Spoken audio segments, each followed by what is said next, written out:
हम विभा पांडे बक्सर बिहार से। रउआ लोग के अगर तुलसी जी के कथा अच्छा लागत होखे तो कमेंट में ज़रूर बताइब जा।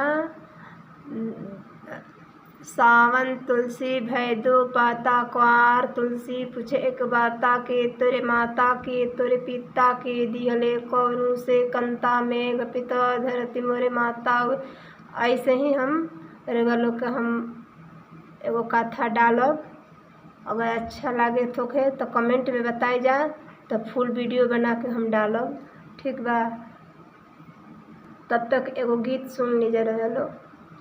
सुदामा जी के बगिया में फरलाया नार हो, सुदामा जी के बगिया में के तुरेला के झोरिया में बटोरेला,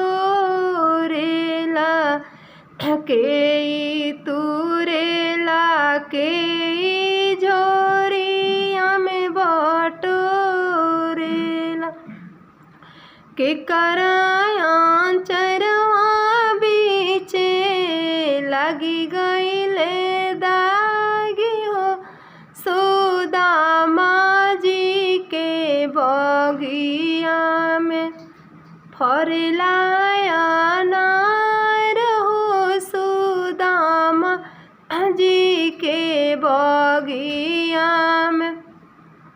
राम तुरेले लक्ष्मण झोरिया में बटोरेले, राम तुरेले लक्ष्मण झोरिया में बटोरेले।